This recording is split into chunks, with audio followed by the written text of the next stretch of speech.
Hello friends, welcome to Yaduvanshi goat farms. आज हम फिर हमारे एक व्यूअर्स की क्वेरी के लिए आए हैं। उनकी क्वेरी ये थी, सर मेरी बकरी बीमार है और वो खा पी नहीं रही है, तो इसका क्या सलूशन करा जाए, उसको कैसे दिक्कतें सॉल्व हों और क्या है। सबसे पहले मैं आप लोगों का एक चीज़ को बताना चाहूँगा, इस किसी भी बीमारी के लिए जाने के लिए जो हमारा बदलता हुआ मौसम है, बदलता हुआ सीज़न है, बदलते हुए सीज़न में क्या होता है, दिन में होती है गर्मी और रात को होती है सर्दी। तो इसी टाइम पे सबसे ज़्यादा जो कंडीशंस बनती है वो निमोनिटिक बनती है, निमोनिया की कंडीशंस। तो निमोनिया की कंडीशन में आपको करने के लिए आपको क्या होता है, आपको एंटीबायोटिक और एनएफसी, निमोसलाइड पैरासीटामोल, इनका साथ में कॉम्बिनेशन कम से कम 3 दिन चलाना होता है। तो एक हमारे व्यूअर्स हैं, जो मेरे पास व्यूअर्स भी हैं और मेरे कुछ यूट्यूब से और फेसबुक से मेरे लेके कॉल भी कर लेते हैं। उनका कहना ये होता है, सर मेरी ये बकरी ऐसे बीमार है, मैं इसको क्या ट्रीटमेंट दूं और क्या चीज़ करें। तो मैं सभी से सबसे पहले ये चीज़ बताना चाहता हूँ, जब भी आप मेरे पास कॉल करते हैं तो कॉल करने के लिए आप सबसे पहले आप अपनी बकरी का टेम्परेचर ज़रूर नोट करें। अगर आपने टेम्परेचर नोट नहीं करा तो हमें ये पता नहीं चलेगा कि इसे नॉर्मल क्या दिक्कत है, फीवर है या कुछ भी है। तो जो टेम्परेचर होता है वो टेम्परेचर 2 टाइप का होता है, जैसे आप लोग जानते हैं।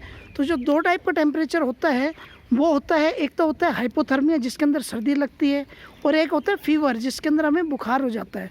तो हाइपोथर्मिया में तो टेम्परेचर ड्रॉप होता है और फीवर के अंदर टेम्परेचर बढ़ता है। अगर हम बकरियों की बात करते हैं तो बकरियों की अगर हम बात करें तो बकरियों के अंदर नॉर्मल टेम्परेचर 102 डिग्री होता है, 101 से लेके 102 डिग्री नॉर्मल होता है। अगर वो 100 या 99 से नीचे जाता है तो वो एक हाइपोथर्मिया की कंडीशन होती है। अगर वो 102 से ऊपर होता है तो उसके अंदर हमें फीवर होता है। तो दोनों चीज़ों का जो भी व्यूअर हैं, जो भी एक्वायरी करते हैं, वो चीज़ प्लीज़ ये थोड़ा सा नोट करके रखें। जब भी आप मुझे कॉल करें, जैसे भी करें, तो आप इस चीज़ का खास ध्यान रखें। आपने उसको टेम्परेचर कितना है, उसने सुबह खाना खाया कि नहीं खाया, या उसने क्या क्या फीड इनटेक करा है, उसी हिसाब से हम ट्रीटमेंट कर पाएंगे। और अगर आपने कोई भी, अगर हम बात करते हैं, कोई भी आपने डोज या क्या कहते हैं मेडिसिन्स यूज़ करी हैं उसके ऊपर, तो आप इस चीज़ को कृपया कर मेंशन करें कि आपने कौन कौन सी यूज़ करी हैं। या अगर आपको नहीं ध्यान है तो आप किसी भी डॉक्टर से, जिसने भी आप डॉक्टर को बुलाया है या जो भी उन्होंने मेडिसिन्स वगैरह यूज़ करी हैं, तो वो मेरे को थोड़ा सा आप मुझे ओवरव्यू दे पाएंगे, तो तभी हम इसका ट्रीटमेंट चालू कर पाएंगे। तो वैसे ही जैसे हम बकरियों के अंदर अगर हम बात करें तो नॉर्मल टेम्परेचर 102 डिग्री बताया गया है, 1 डिग्री नीचे 101 भी नॉर्मल ही है। अगर वो 102 से 0.1 0.5 से ऊपर जाता है तो हमें उसको लगाना होता है। अब लोग पूछते हैं, सर हम इसको कैसे लगाएं। तो एक छोटा सा अगर आप कैलकुलेशन देखेंगे, छोटी सी कैलकुलेशन ये होती है कि हम ना बॉडी वेट के हिसाब से चलते हैं। जो हमारी पूरी बकरी है उसको लगभग 5 ml उसकी डोज बनती है। एक दूसरा बहुत ही कॉमन क्वेश्चन है, सर हम इंजेक्शन लगाते वक्त हमारी जो बकरी है ना वो चिल्लाती है बहुत ज़्यादा। तो मैं आपको एक चीज़ बता देता हूँ, जो आप नीडल यूज़ कर रहे हैं, जो आप साइज़ का नीडल यूज़ कर रहे हैं, जैसे मैं अपनी फार्म पे जो बकरियों के लिए नीडल यूज़ करता हूँ वो होता है 22 नंबर। 22 नंबर जो उसमें होता है, हम उसको गोज के हिसाब से करते हैं। तो 22 नंबर की जो उसके अंदर होती हैं वो नीडल्स उसके अंदर हम यूज़ करते हैं। उससे क्या होता है कि आपने अगर 3 4 5 बकरियों को प्रिक कर दिया है तो कोशिश करो कि आप वो नीडल को चेंज कर ले जाए। अगर वो आप नीडल्स को चेंज करोगे तो उसमें आपका क्या होगा, दर्द नहीं होगा और कोई दिक्कत नहीं बनेगी।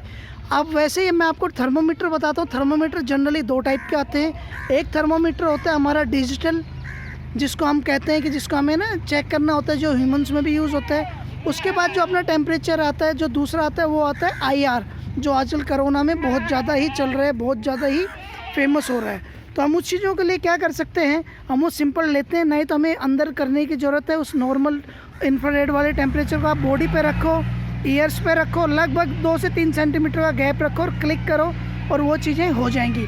तो मैं आपको थर्मोमीटर भी दिखाता हूँ, उसके अंदर कैसा रहता है और क्या दिक्कत आती है उसके अंदर, या फिर हम उसको कैसे रिजॉल्व करें। तो सभी व्यूअर्स को मैं एक बार अपने थर्मोमीटर दिखा देता हूँ जो मैं अपने फार्म पे यूज़ कर रहा हूँ।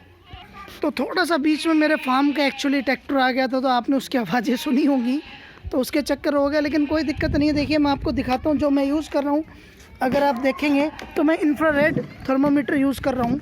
इंफ्रारेड थर्मोमीटर आपके सामने देखिए, इसमें आप देखेंगे तो इसमें 2-3 फंक्शन है। एक है मोड, अगर जैसे सेल्सियस, फ़ारेनहाइट कुछ भी चेंज करना होता है, जो मैंने आपको टेम्परेचर बताया वो फ़ारेनहाइट में। दूसरा साउंड है, तीसरा मेमोरी भी है। जैसे आप एक ही बकरी का 2-3 टाइप का टेम्परेचर ले रहे हो तो उसको आप है ना स्टोर भी कर सकते हो। तो सिंपल सा है जो हम नॉर्मली यूज़ करते हैं उसके अंदर क्या होता है कि आप देखेंगे अभी थर्मोमीटर ऑन हो गया, अभी ग्रीन लाइट आप देख पा रहे होंगे। थोड़ा सा मैं बाहर बैठा हूँ, ये देखिए अभी ये मैंने नॉर्मल लिया है, इस टेम्परेचर है 94.4। ये है सर बाहर का टेम्परेचर। हम रूम टेम्परेचर ले सकते हैं, बॉडी टेम्परेचर ले सकते हैं, सरफेस टेम्परेचर ले सकते हैं। हम सारी चीज़ें जैसे बॉडी टेम्परेचर में हमें करके जो बकरी का लेना होता है, बकरी का हमारा 102 नॉर्मल होगा, उसको 2 से 3 सेंटीमीटर का गैप होगा ताकि वो चीज़ें ठीक रहें। इसके अंदर आप मेमोरी के अंदर भी स्टोर कर सकते हो। तो वैसे ही इस थर्मोमीटर को हमें यूज़ करना होता है।